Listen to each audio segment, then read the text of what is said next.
Here I'll be here. I'll be continuing to do the work. Let me give you a little background. And I know I don't want to take up so much time, but and I apologize for being late. Like I never got here. I tell you what's the truth. Who you keep making? Good luck. I tell you what.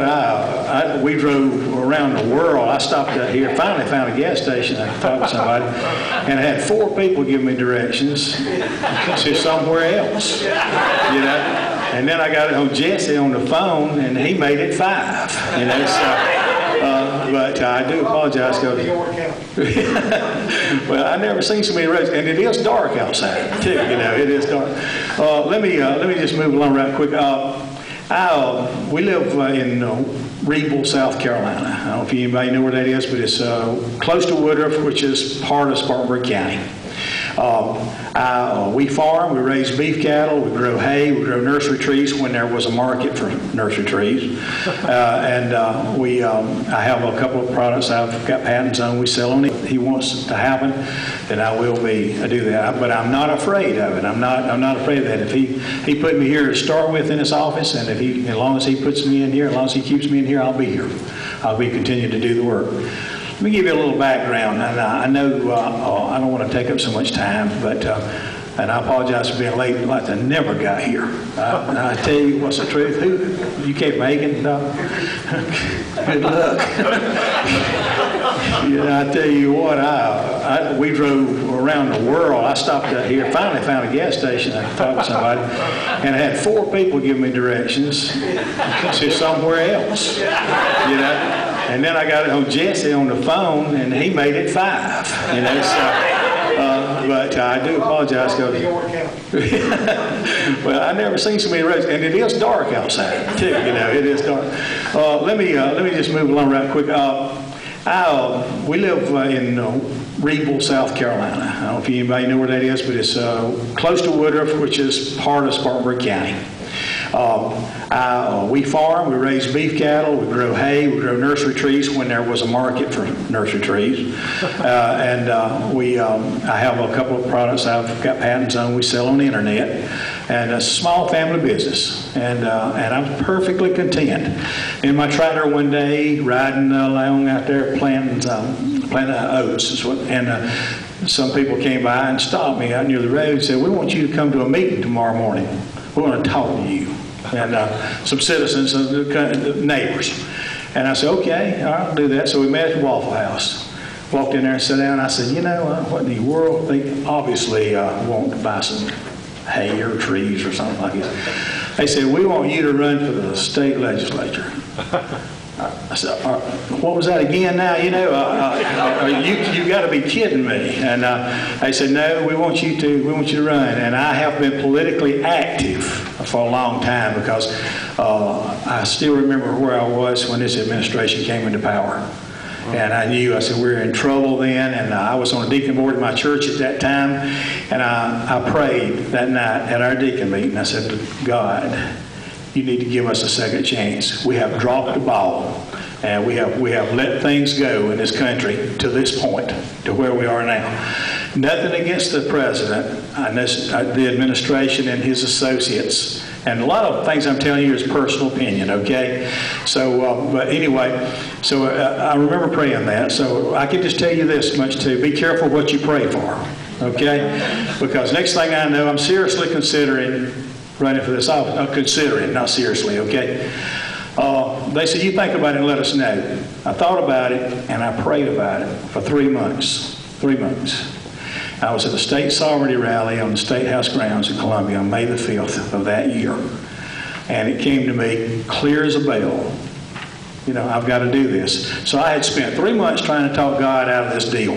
I said, you don't need me. You really need somebody. We got a mess in this country. But he said, he wants me to do this. He does. I feel deep down in my soul that this is what he wants me to do. And I knew at the time that there was something besides naming highways, raising taxes, lowering taxes, fixing potholes. I knew there was something in this that he wanted me to do that would be coming up.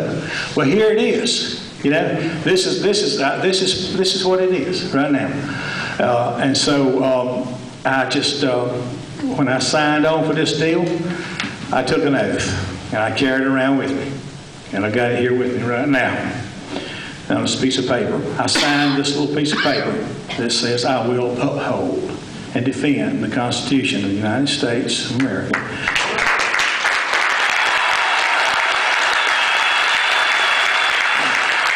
And the state constitution, and I will protect the people of South Carolina. I'm doing that, and I'm going to do it until I'm the last guy. I told somebody the other day, I said, when this deal's over, I'm going to be the guy that turns the lights out because I ain't quitting. Okay? I'm not going to stop. This is serious what we're in. This is serious business. This is serious times.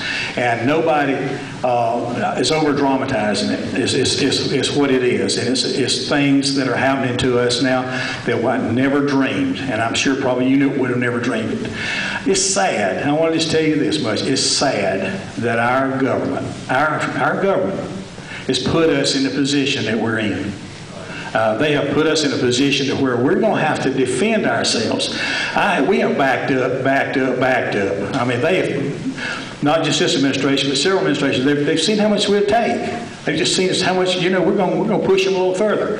I told somebody the other day, I suspect they're sitting in the back room somewhere in the White House or in the Capitol up there saying, I thought they would have drawn the line before now. What's the deal? What's it going to take? And so, okay, this is it. This is what it's going to take. We can't go any further.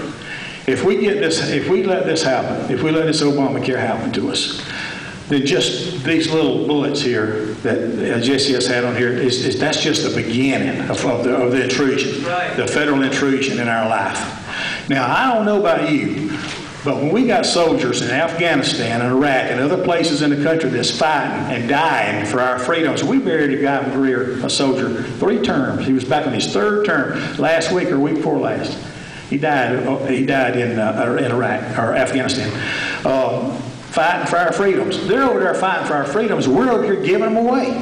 That don't make sense to me. So it's just over with, okay? This Obamacare is about medicine. It is about health care a little bit, but it is way more about people control. About controlling your life, what you do, how you live it, and everything about it.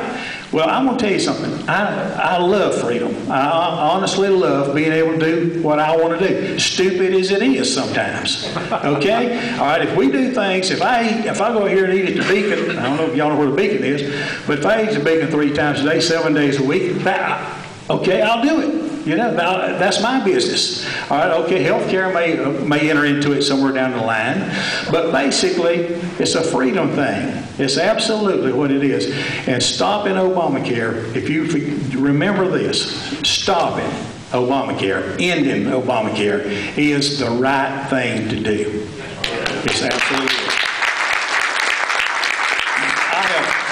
I've tried to, in Columbia, I have tried my best to vote on every bill the best I could. I have honestly looked at it from the perspective of the people. How is this going to affect the people? Are we going to get more jobs from this? Is it going to hurt us? Is it going to be more regulations? We're regulated to death. I know you are. I mean, teachers, they spend most of their time filling out forms instead of teaching now. And this has gotten ridiculous. So what we've got to do is just look at it and say, all right, we're going to see if this is the thing we ought to be doing. And when we do it and we look at this and it comes out to us as this is the right way, the right thing to do, then that's what, we don't have a choice. So somebody told me the other day, said, you look at it, and people tell me things all the time. By the way, let me change that story just for a minute. We were on our way over here a while ago riding all over the place, back in through there, and the phone rang, and I answered it. Phone might be Jesse going to try to help me find it. But I got my first real critical phone call. Everybody so far on doing this has been very supportive because it's morally correct. It's responsible. It's the right thing to do. But this guy called me. He said, I just want to talk to you for a minute about your bill. I said, okay. He said, you're an embarrassment to South Carolina. That's what he said. Just straight out. He said, you are superseding the rights of a president who has a constitutional law that he has. And I'm saying, are you sure you thought this through all right? He said, I am a Marine. I fight for my country.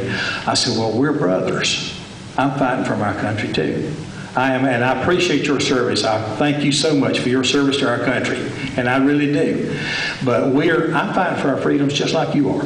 That's what I'm doing every day. I could be at home enjoying what I enjoy doing, although I don't not enjoy this, but helping to save our state and our people is a good thing to do. But I just talked to him for a few minutes, and I said, you know, he said, what you're doing is unconstitutional, and in my book, you're a traitor. I said, you know, well, I'm just thinking to myself, I think you're just trying to say what you can say just to hurt me. Well, you got to go a lot further. I mean, I've lived a long time, okay? I've lived a long time, and I've had people who have really tried to say things to hurt me intentionally. It's okay. You run a business for 40 years, it happens. So it didn't bother me that much. But I told him, I said, well, listen, sir, let me just say this to you. Thank you so much for your service to the country. I do appreciate it, and I appreciate your opinion. And the freedoms that you have to give your opinion to me, you fought for them. I'm fighting for them now. You've got that right. If that's the way you feel, that's okay. But you're wrong, and I'm sorry, and maybe it'll come around. But I'll tell you this. I will be the last guy to quit. I won't stop this. I won't stop it until God himself comes and tells me stop. Okay. I know I hesitate sometimes to say some groups might not appreciate me making reference to my religion. They might not. Well, and if there's somebody in here, I'm sorry. You know, I'm just sorry, but because I'm going to do it. God said in the Bible, I will equip you to do what I want you to do. I'll give you the equipment, I'll give you the tools. And he says, and I told him, you give me the equipment, you give me the tools, I'll give you the glory. And it's absolutely the glory to God on this thing, because he doesn't want us to live like this. You know, he doesn't want us to live under the thumb of an intrusive, oppressive government. And I think we've got the freest, greatest country in the world. We've got the best health care in the world. People come here, I know, but it certainly needs improvement as far as the implementation of insurance plans and implementation of several other things. But we have the best health care in the world.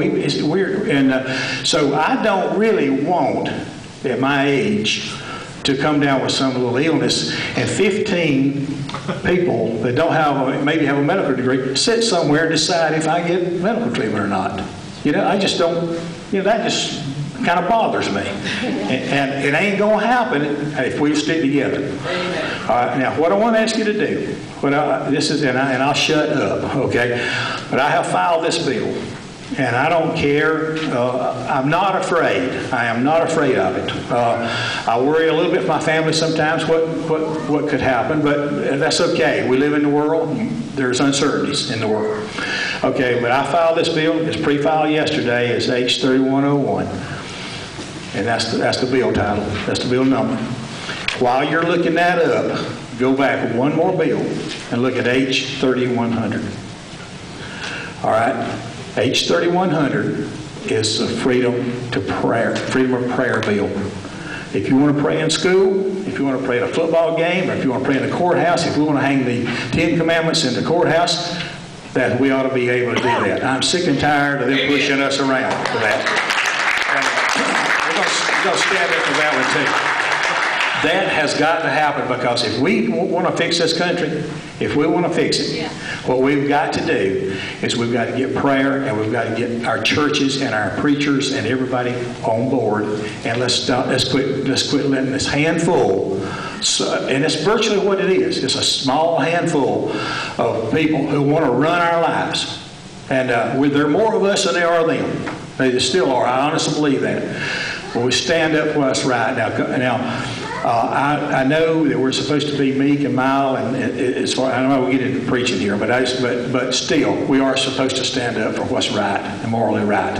And I plan to do that. So look at these two bills. So what I'd like to ask you to do for me, if you will, any contact you have with your representatives or senators, if you'll call them, we're getting support like crazy. Honestly, I am getting support. I don't think it's going to be a problem. I really don't. Had somebody call me this morning that I truly admire from Lexington County. I said, a representative, he told me, I was calling you about your bill.